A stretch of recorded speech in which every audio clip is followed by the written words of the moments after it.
வணக்கம் Subiksha TV channel நேர்களே, நான் உங்கள் அன்பான சயின்டிஃபிக் வேதிக் அஸ்ட்ராலஜர் அஸ்ட்ரோ அரண்ஜி பேசுகிறேன். நல்லது நினைப்போம், நல்லதே நடக்கும். இந்த வீடியோவில் நம்ம என்ன பார்க்க போறோம்னா, ரிஷப ராசிக்காரர்களுக்கு வருகிற செப்டம்பர் 2026 எத்தகைய ஒரு மாதமாக, பலாபலன்கள் நிறைந்த ஒரு மாதமாக இருக்க போகுதுங்கிறத எந்த விதத்தையும் மிகைப்படுத்தாமல், மூட நம்பிக்கைகளை போகாமல், இது மாதிரி பரிகாரங்கள் அது மாதிரியான ஒரு விஷயத்துக்குள்ளெல்லாம் போகாமல் உள்ளது உள்ளவாறு சயின்டிஃபிக் வேதிக் அஸ்ட்ராலஜி முறையில் நாம் பார்க்க போகிறோம்.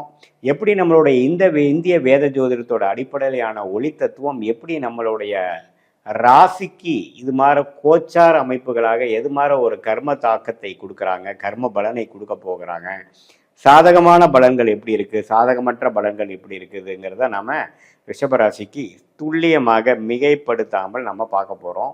இப்போ பாருங்க, ரிஷபராசிக்காரர்களுக்கு 11ஆம் இடத்துல இருக்கக்கூடிய சனி அற்புதமான ஒரு பலனை கொடுத்து கொண்டிருக்கிறார்.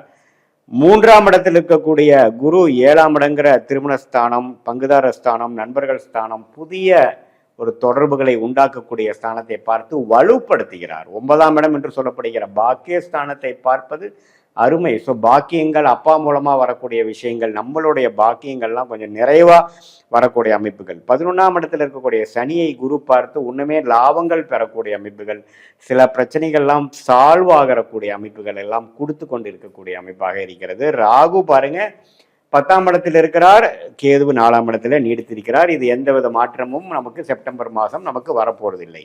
பட் மற்ற கிரகங்கள் ஆகிய சுக்கிரன்லாம் எப்படி இருக்கிறாங்கன்னு பார்த்தா, சுக்கிரன் தான் ராசி அதிபதியாக இருந்து மாதம் முழுக்கவே பார்த்தீங்கன்னா மாத ஸ்டார்டிங்லேயே அவர் துலாமுக்கு போகிறார். துலாமுங்கிறது என்னன்னா 6ஆம் இடம். அவருடைய 6ஆம் இடத்துக்கு போய் ஆட்சி பலம் பெறுகிறார்.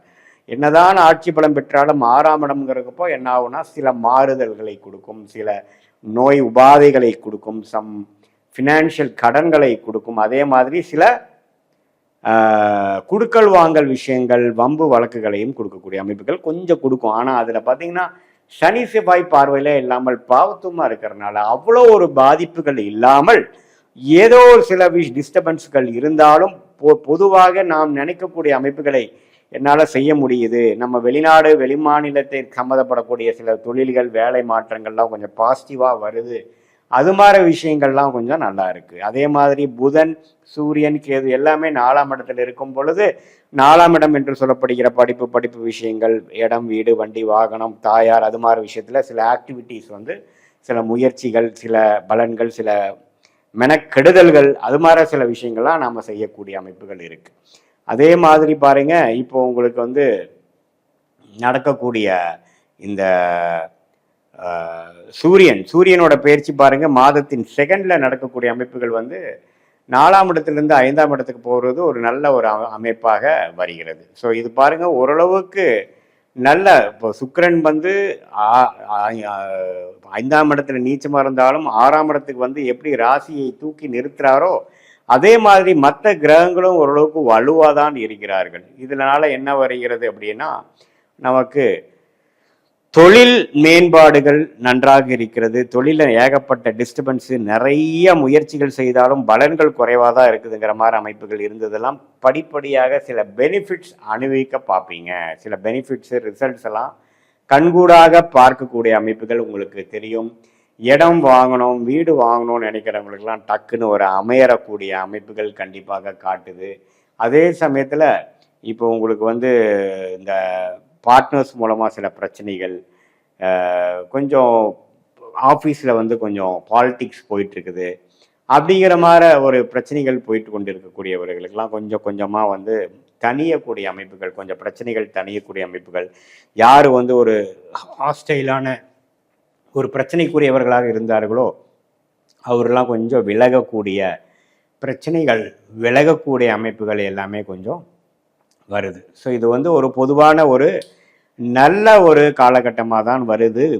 எடுத்து வரக்கூடிய ஒரு நவம்பர், டிசம்பர், அடுத்து வரக்கூடிய ராகு கேது பெயர்ச்சிக்கெல்லாம் ஒரு ஸ்டார்டிங் பாயிண்டாக இருக்கக்கூடிய அமைப்புகளாக வருகிறதுங்க. அதே மாதிரி கல்யாணம் ஆகாமல் இருக்கிறவங்களுக்கு டக்குன்னு கல்யாணம் நடக்கிறது, கான்ட்ராக்ட்ஸ், ப்ராஜெக்ட்ஸ்லாம் பிஸ்னஸில் கிடைக்காம இருக்கிறவங்களுக்கு டக்குன்னு ஒரு புதிய தொடர்பு கிடைக்கிறது, லாபங்கள் வருவது, வரவேண்டிய பணம் நம்மளால் நிற்க இருக்கிற பணம்லாம் கொஞ்சம் டக்குன்னு வருது. அது மாதிரி சில நல்ல விஷயங்கள் ராசி அதிபதியே கொஞ்சம் பலம் பெற்றிருக்கிறதுனால வருதுங்க. இதுக்கு முன்னாடி ராசி அதிபதி சனி பாதிப்பு, செவ்வாய் பாதிப்பால் நம்ம பாதிக்கப்பட்டு இந்த மாதத்தின் முதல் வாரத்திலிருந்து ஓரளவுக்கு பிரச்சனையிலிருந்து மீண்டு வந்து போன மாசத்துல பட்ட கஷ்டங்கள்ல இருந்து, அதாவது ஆகஸ்ட் மாதம் பட்ட கஷ்டத்திலிருந்து கொஞ்சம் படிப்படியாக மீண்டு வந்து சில நன்மைகளை பிறக்கக்கூடிய பணம், வரவேண்டிய பணங்கள் இது எல்லாமே ஓரளவுக்கு ரிசீவ் ஆகி பிரச்சனையிலேருந்து கொஞ்சம் மீண்டு வந்துட்டேன் அப்படிங்கிற மாதிரி ஒரு அமைப்பை கொடுக்கக்கூடியதாக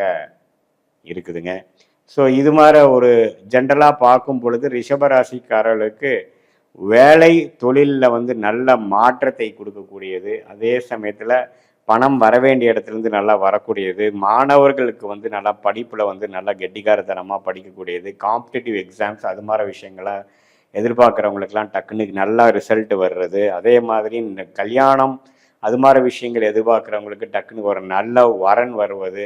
கான்ட்ராக்ட்ஸ், ப்ராஜெக்ட்ஸ் அது மாதிரி சில கான்ட்ராக்ட்ஸில் எதிர்பார்த்து கொண்டு இருக்கிறவங்களுக்கு நல்ல ஒரு தொடர்பு வருவது. இது மாதிரி பல நன்மையான ஒரு பயிற்சிகள், நன்மையான ஒரு பலன்கள் இருந்தாலும் இந்த ராகு கேதுகள் 10க்கு எதில் இருக்கிறதுனால அப்பப்போ சில இடைஞ்சல்களும், ப்ரெஷர்களும், ஸ்ட்ரெஸ்ஸுகளும், சில வேரியபிள்ஸுக்கெல்லாம் ஒன்றுமே ஆன்சர் கிடைக்காத சில அமைப்புகளும் தான் போய் கொண்டு இருக்கும். அது கொஞ்சம் கொஞ்சமாக அந்த போகும்பொழுது இந்த டிசம்பர் மாதத்துக்கு மேலே ஆகக்கூடிய ராகு கேது பயிற்சிக்கு அப்புறம் ஒரு நன்மையான ஒரு அமைப்பு வரும். அதுக்கு வேணுங்கிற சில காரியங்கள் செப்டம்பர் மாதமே நடக்கும் என்பதுதான் உண்மை. இது ஒரு பொதுவான பலனையை தவிர உங்களுடைய ஜென்ம ஜாதகத்தில் நீங்கள் எந்த லக்னத்தில் பிறந்தீங்க, உங்களுடைய நட்சத்திரம் மிருகசீரட நட்சத்திரமா, ரோகிணி நட்சத்திரமா, கிருத்திகை நட்சத்திரமா, இப்போ உங்களுக்கு என்ன தசாபுக்திகள் போய் கொண்டு இருக்கிறது, தசநாதன் என்ன, புக்திநாதன் என்ன, பெஸ்ட் இஸ் ஒர்ஸ் 8 கம்மாள் ஒர்ஸ்ட்டு முடிஞ்சிருச்சா, எது மாதிரி ஒரு டிரான்சிஷனரி பீரியடில் இருக்கீங்க, உங்களுக்கு என்ன பிரச்சனை இருக்குது, இப்போ ஹெல்த் பிரச்சனையாக இருக்கா, அல்லது ஃபினான்ஷியல் பிரச்சனையாக இருக்கா, அல்லது ரிலேஷன்ஷிப்பா, வேலையா, தொழிலா, எது மாதிரி பிரச்சனைகள் நம்ம பார்க்குறோம், எப்போ எது எப்படி சால்வ் ஆகுங்கிறத சயின்டிஃபிக் வேதிக் அஸ்ட்ராலஜி முறையில் நாம் இந்த மாதிரி மூட நம்பிக்கைகளாகிய இந்த பரிகாரங்கள் அது மாதிரி விஷயத்துக்கெல்லாம் போகாமல் எந்தெந்த கிரகங்கள் எப்படி இருந்தால் எது மாதிரி ஒரு தாக்கத்தை நம்ம எதிர்பார்க்கலாம், அதுக்கு தகுந்த மாதிரி நம்ம எப்படி வாழ்க்கையோட திட்டங்களை மாற்றி அமைத்து நம்மளுடைய கர்மாவுக்கு தகுந்த மாதிரி நம்ம வாழ்க்கையும் அமைத்து கொண்டே ஆனால் அதில் வரக்கூடிய பிரச்சனைகள், இன்ப துன்பங்கள், டிசப்பாயின்மெண்ட்ஸ்லாம் நம்ம இல்லாமல் வாழ்க்கையில் எளிதில் வெற்றி பெற முடியும் என்று சொல்ல விரும்புகிறேன். அதே மாதிரி இப்போ பார்த்தீங்கன்னா என்னென்ன விஷயங்கள் நமக்கு வரும், சில பேர் பார்த்தீங்கன்னா அவங்களுக்கு ஆகாத தொழில் பண்ணிகிட்டு இருப்பாங்க, ஆனால் அவங்களுடைய ஃபார்ச்சுனேட்டான தொழில் வேறையாக இருக்கும், துறை வேறையாக இருக்கும், ஆனால் இதில் முட்டி மோதிட்டு இருப்பாங்க. அல்லது சில பேர்த்துக்கு பண்ணுற தொழில் கரெக்டு தான், ஆனால் எப்படி பண்ணணுங்கிறதுல ஒரு சில மாறுதல்கள் செய்ய வேண்டிய அமைப்புகள் தேவைப்படும். அதனால் பார்த்தீங்கன்னா பல பிரச்சனைகள், கேஷ் ஃப்ளோ ப்ராப்ளம் அது மாதிரி ஃபேஸ் பண்ணிகிட்டு இருப்பாங்க. ஸோ உங்கள் ஜாதகத்தில் அது 9 கிரகங்கள் 12 கட்டத்தில் எது மாதிரி அமைப்புகள் இருக்குதுங்கிறத நம்ம தெரிந்து கொண்டே ஆனால் அந்த 27 நட்சத்திரத்தில் இருக்கக்கூடிய அமைப்புகள் மூலமாக உங்கள் கர்மாவை தெரிந்து அதுக்கு தகுந்த மாதிரி வாழ்க்கையை திட்டமிட்டு நம்மளோட ஒரு செயலும் நாம் எக்ஸிக்யூட் பண்ணும் பொழுது, சரியான நேரத்தில் எக்ஸிக்யூட் பண்ணும் பொழுது எளிதில் வாழ்க்கையில் எதிர்நீச்சல் போடாமல் வாழ்க்கையில் வெற்றி பெற முடியும் என்று சொல்ல விரும்புகிறேன். மீண்டும் மற்றொரு காணொளியில் சந்திப்போம். நன்றி, வணக்கம்.